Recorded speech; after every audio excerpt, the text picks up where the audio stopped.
بسم اللہ الرحمن الرحیم۔ ایران اسرائیل جنگ۔ اسرائیل نے رونت اور تکبر کے ساتھ رات کے 3 بجے ایران پر حملوں کا آغاز کیا۔ اس آپریشن کو دیکھ کر صاف پتہ چل رہا تھا کہ یہ انٹیلیجنس بیسڈ آپریشن ہے، کیونکہ اس میں ایران کے کچھ سائنسدان اور عسکری قیادت کے اعلیٰ ترین عہدیدار شہید ہو گئے۔ اس حملے میں 200 سے زائد اسرائیلی طیاروں نے حصہ لیا اور 100 ٹھکانوں پر حملہ کیا۔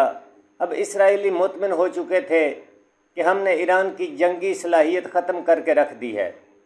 جب یہ سب کچھ ہو چکا تھا تو دنیا میں یہ سوال اٹھنے لگے کہ چونکہ اسرائیل اور ایران کے مابین قریباً 2000 کلومیٹر کا فاصلہ ہے، آخر اسرائیلی جہازوں کی ری فیولنگ کہاں ہوئی؟ پھر یہ کہانی کھل گئی اور اس میں اردن اور شام ملوث پائے گئے۔ عراقی سرزمین بھی استعمال ہوئی۔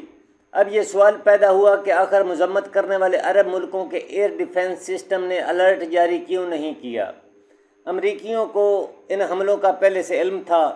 حالات کا بغور جائزہ لیا جائے تو یہ نتیجہ اخذ کیا جا سکتا ہے کہ عرب ملکوں کو بھی ان حملوں کا علم تھا۔ ایرانیوں کے لیے یہ سوال اہم تھا، آخر انٹیلیجنس شیئرنگ کہاں سے ہوئی؟ بالآخر وہ اس نتیجے پر پہنچے کہ را نے موساد کے ساتھ انٹیلیجنس شیئرنگ کی ہے۔ اس کے بعد 73 افراد کو گرفتار کیا گیا، جن میں 60 سے زیادہ ہندوستانی ہیں۔ دنیا جنگی سوالات میں الجھی ہوئی تھی کہ اس دوران ایرانیوں نے اپنے عظیم شہدا کی تدفین کے بعد اپنے مقدس ترین مقامات پر سرخ پرچم لہرا دیے۔ سرخ پرچم لہرانے کا مطلب یہ ہے کہ جنگ ابھی جاری ہے، ہم ظالم کے خلاف لڑیں گے۔ اگلی رات ایرانیوں نے اسرائیل پر میزائلوں کی بارش کی۔ اس بارش نے دنیا کو مزید حیران کر دیا کہ یہ کیسے ہو گیا۔ نیتن یاہو نے اپنی عسکری قیادت کے ساتھ کسی بنکر میں میٹنگ کی تو اسرائیلی فوجی قیادت حیران تھی کہ جب ہم نے ایران کی جنگی صلاحیت تباہ کر دی تھی تو پھر یہ سب کچھ کیسے ہو گیا؟ کس طرح 8 گھنٹوں کے اندر ایران کا ایئر ڈیفنس سسٹم بحال ہوا، اور یہ میزائل کس نوعیت کے ہیں جو دنیا کے 7 بہترین ایئر ڈیفنس سسٹمز کو چیرتے ہوئے تل ابیب پر گر رہے ہیں؟ واضح رہے کہ ان نظاموں میں امریکن ایئر ڈیفنس سسٹم، برطانوی اور فرانسیسی ایئر ڈیفنس سسٹم کے علاوہ اسرائیل کے 4 ایئر ڈیفنس سسٹم شامل تھے۔ اسرائیلیوں کا ایرو 3، ایرو 2، ڈیوڈ سلنگ اور آئرن ڈوم سسٹم بھی شامل تھا۔ اسرائیلی فوجی قیادت نے کئی ملکوں پر شک کا اظہار کیا کہ انہوں نے ایران کی مدد کی ہے، اسی لیے کسی نامعلوم ملک کا نام گردش کرتا رہا کہ اسرائیلیوں کو یقین ہو گیا تھا کہ یہ کسی تیسرے ملک کی مداخلت کے بغیر ممکن ہی نہیں کہ ایران اس قدر طاقت دکھا سکے۔ جنگ ابھی جاری ہے اور اسرائیل کی پریشانی میں اضافہ ہو چکا ہے۔ اسرائیلی فوج کو لمبی جنگ لڑنے کی عادت نہیں، وہ مختصر جنگ کے حامی ہیں۔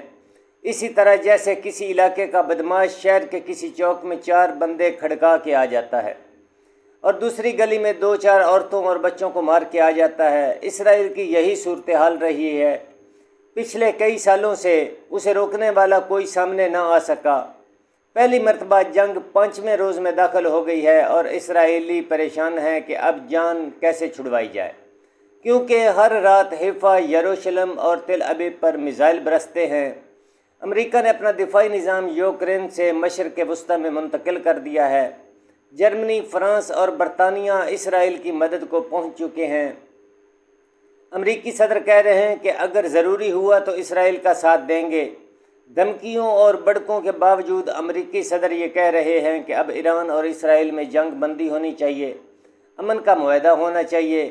یہ وہی صورتحال ہے جو پاک بھارت جنگ میں پیش آئی تھی۔ بھارت جب تک حاوی نظر آ رہا تھا، امریکی کہہ رہے تھے کہ ہمارا اس جنگ میں کیا لینا دینا، آپس میں طے کریں، تحمل کا مظاہرہ کریں۔ مگر جوں ہی پاکستان نے انڈیا کو شکست دیتے ہوئے بے بس کیا تو امریکی کود پڑے کہ جنگ بندی ہونی چاہیے۔ جس طرح مودی رو رہا تھا اسی طرح نیتن یاہو رو رہا ہے، امریکیوں سے کہہ رہا ہے کہ جنگ بندی کروائیں، مگر اب ایران نہیں مان رہا۔ ایرانیوں کا کہنا ہے کہ جنگ کا آغاز اسرائیل نے کیا تھا، اختتام ہم کریں گے۔ اگلے 2-3 روز بہت اہم ہیں، جس میں ایران بہت کچھ کرنے والا ہے۔ اسرائیل کی 4 بندرگاہیں اور 3 ایئرپورٹس ایرانیوں کے نشانے پر ہیں۔ اب شاید اسرائیل کے اندر زمینی چھاتہ بردار داخل ہونے والے ہیں جو بنکروں میں چھپے ہوئے یہودیوں کی موت کا سامان لیے پھر رہے ہیں۔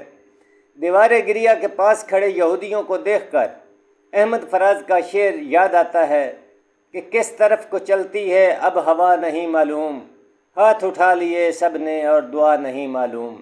اللہ تعالیٰ ایران کا حامی و ناصر ہو۔ اللہ حافظ۔